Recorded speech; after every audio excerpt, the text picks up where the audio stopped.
The opposite of perseverance is procrastination. Perseverance means you never quit. Procrastination usually means you never get started. Although I consider the inability to finish something to be a form of procrastination. Ask people why they procrastinate, and you'll often hear something like this: I'm a perfectionist. Everything has to be just right before I can get down to work. No distractions, not too much noise, no telephone calls interrupting me. And of course I have to be feeling well physically too. I can't work when I have a headache. The other end of procrastination, being unable to finish, also has a perfectionist explanation. I'm just never satisfied. I'm my own harshest critic. If all the I's aren't dotted and all the T's aren't crossed, I just can't consider that I'm done. That's just the way I am, and I'll probably never change. Excuses sound best to the people that's making them up. You got every excuse in the world. That's why you're bankrupt. That's why ain't nothing changed and nothing will change. We are being raised in a generation of people that come up with every excuse in the book as to why they are not winning. You have that as a choice. You actually do. You don't wake up in the morning and negativity, dysfunction, problems, and issues just randomly pop up. These are the people that you have decided to include in your life. So the outcome of your day, your hour, your minute, your week, your month, and your year is always draining, always dysfunctional, and always crazy. Because these are the type of people you've decided to include in your day-to-day life. And there's some of you, you know what you want, but you are not personally willing to do the work it takes to get it. What you're trying to do is do what you've done on this level and get the next level. You like, I'm getting up every day, I'm lifting weights, I'm eating right, and I'm not getting the opportunity. It might require getting up and working out 3.5. It might require you saying no to your friends. It might require you changing your diet. It might require you moving to another city. Whatever it takes, you gotta be willing to do it, and you keep saying you're not there because of something else, because it's easier to blame somebody else. And there are those of you were this close, but you compromised. You let your feelings get the best of you. And you let a little pain stop you from your dream. Girl, you was there. You was running your business. You was there.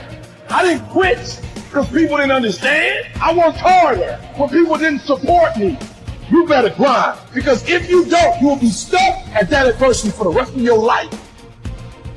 You grown. You got ideas. You got talent. You got gifts. Stop shrinking down. Stop minimizing yourself. Take the risk on you. Take the risk on you. You owe you. No more excuses. No more, I'll start tomorrow. No more, just this once. No more accepting the shortfalls of my own will. No more taking the easy road. No more waiting for the perfect moment, and no more indecision, and no more lies. No more weakness. Now is the time for strength. And through strength, and through will, and through unwavering discipline, I will become who I want to be.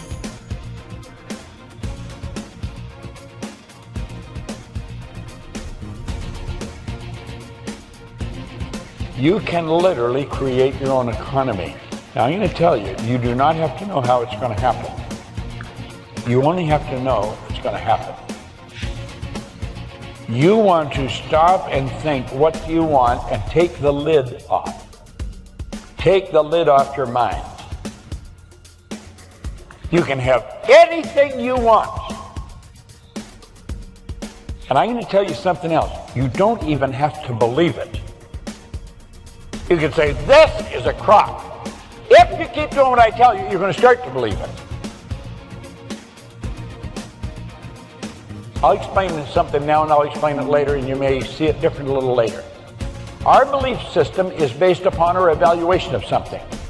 And frequently, if we reevaluate a situation, our belief about it will change.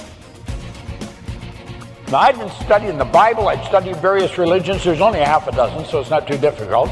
I had studied all kinds of books on personal development that you could find. And every one of them kept saying, you got to believe. And I'm thinking, how do you believe? Someone says, you got to believe it. Well, how do you believe? That's a pretty good question, isn't it? How do you believe? Most people can't answer that. But they know if you don't believe it ain't going to happen. You got to believe it. And if you don't, you show it in everything you do.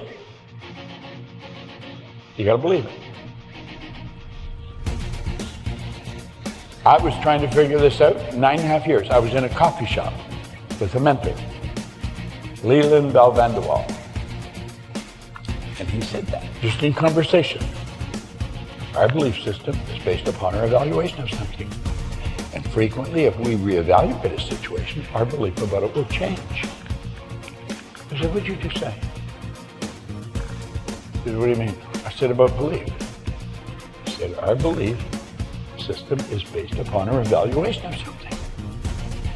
And frequently, when we reevaluate the situation, our belief about it will change. And all of a sudden, I knew why I had changed it. Looking at some of the things that keep us from approving ourselves, that we've all done some things that we don't feel good about. Things that if we had to do those things over again, we would not do those things, or we would do things differently. So part of what we must do in order to begin to move into your greatness, you got to remove a major energy block. And that is dealing with the issue of forgiveness. People that have hurt you, someone who's done you wrong. Make a list, and things that you have done that you feel bad about, that you regret. Make a list. There may be a time when you weren't a good father, or a good mother, or a good brother or sister, or you were a bad child, or you didn't do a good job, or you lied, or you were dishonest, or you stole. No one knows this but you, or something you feel good about, so there's a real dog in me to do that. Something you just really regret. So we make a list of all those things. All of us have some of that. You might say there's some good in the worst of us and some bad in the best of us. So none of us escape. Now here's something I want you to do.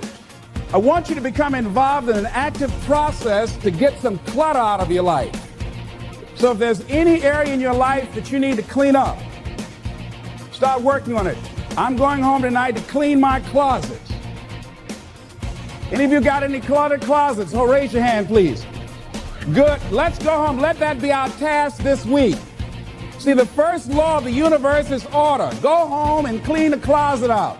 Get the clutter out. Start letting some of this junk go to make some room for something else. Do that with people. There's some people who's cluttering up your life. They serve no purpose whatsoever. They're just holding and occupying the space that somebody useful, positive, nurturing, and contributing could be holding that space. You don't even have time to look to see what else is out there because you all have all of these people surrounding you that's not enabling you to grow. So look at what is it I need to get out of my life. Just start cleaning this stuff out. Getting the drawers together, your dresser drawer, just getting stuff together. Just get them together. Maybe your car. I got to clean my car too. Got a lot of stuff in there. I live in my car. Can't put anything in my trunk. I got all kinds of little things back there. 2 of my children back there in the trunk, Everything, stuff everywhere. So I say, hey, let me get this together. See, whatever you have in your environment is a reflection of your consciousness. So you got all that chaos there. That represents some disorganized, cluttered section of your mind. So let's get all that out of there, all right? Work to get that out, clean that up. Relentless is more than just a mindset. It's a skill set, it's a mindset, it's a way to kick ass. We talk about kicking ass and taking names. Well, when you're relentless, you've kicked so much ass, you can't remember all the names because it becomes irrelevant. The name that they remember is your name. That's what relentless is being about. It's not about others, it's about yourself. It's about taking yourself to a level that only few people can achieve. The mindset is completely different. It's learning to step on their throat. It's about killing the competition. Your fiercest competitors are cutthroat individuals. All they want to do is win. And they want to win over and over again. It's not just a one-time thing. Success is repeated many, many times. You can have a skill set to do a lot of things. Okay, you can train, you can read a manual, you can do all these different things, but a skill set only